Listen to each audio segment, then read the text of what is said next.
Hey guys, I am here doing a Leggo Lite, and I've chosen a hand from the forums.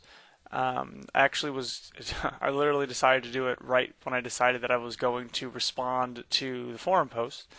I instead decided that I would just respond in video form. Anyways, in this hand, our hero has a 25-20 image, and our villain is slightly tighter, it looks like.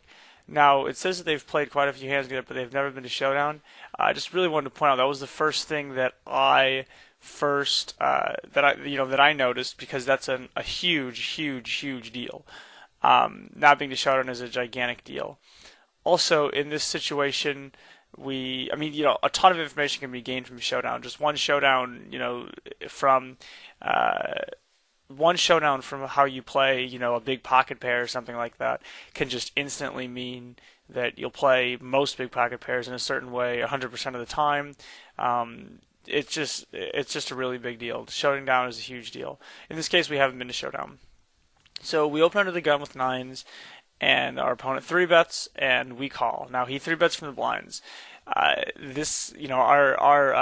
hero in this hand posts that he thinks that villain is queen plus and ace king for value, 250 big blinds deep.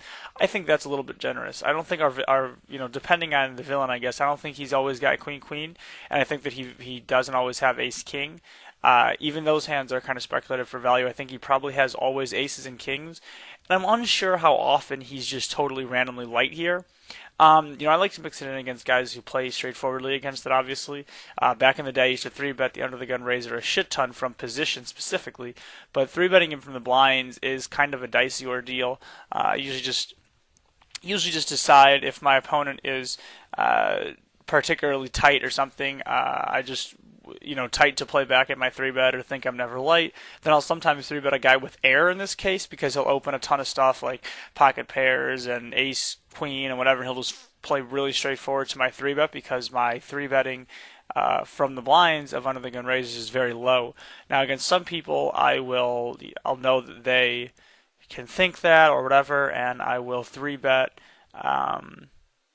a lot more for value, a lot wider for value. I'll also think that they're calling particularly wide, and there's more value on my 3-bet if they're calling wide. So in this case, we call with nines, which I think is completely standard. A 4-bet would be just total spew. We'd have no idea what to do to a 5-bet.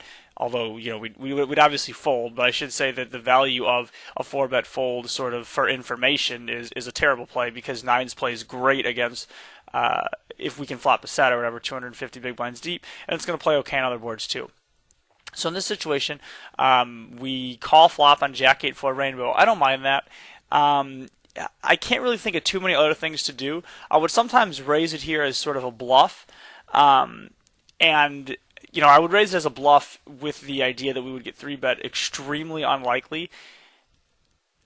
And then I would also, I like it a little bit more with the flush draw though, and then I would also sometimes, against some particular players, fold, but against the majority of people I like calling here the best. Now the turn is a 7, and it brings a flush draw. We obviously don't have any piece of the flush draw. And it also completes a bunch of flop straights, and our opponent bets 240 and we call. I do not particularly like the turn call. It does give us a gut shot. Assuming a guy just has a random overpair, which is a likely hand for him, obviously, it just gives us, pure equity-wise, not counting hands that we're going to win it on the river with. It gives us assuming 2 nines, we may not even win a bet on those hands, and 4 tens, assuming they're all live, so 6 outs. Just not really, a 6. In other words, a 6 is a card that we must have expected to win the river, to win it on a lot. And the river comes a 6, brings 4 to a straight, and our opponent bets 2/3, and we go all in. I'm okay with this against some people. Man, it's really difficult to say, but I like it. I like it sort of fundamentally as far as the board goes and stuff. I think this is a board where people will bet pretty light for value. They'll put us on ace jack or whatever, and they'll bet all over pairs, all 2 pairs for value, and they'll fold most of those to shoves. Some people won't, obviously, but a lot of people will. So in this case, I think that it's okay fundamentally, but I'm just not sure if in practice it's going to work, because if he knows that we're crazy at all, or if he knows, for instance, this is something that I may not get away with, but our hero in this hand may be able to get away with it. So I'm a little mixed on it. I like it. Again, I like it, nuts and bolts wise, if you're going to get to the river like this. I don't really like calling the turn that much. Actually, kind of an interesting line that I just thought of right now is I don't mind, especially with the blockers, I don't mind raising turn, shoving river, just making it like 680 or something on the turn and shoving river.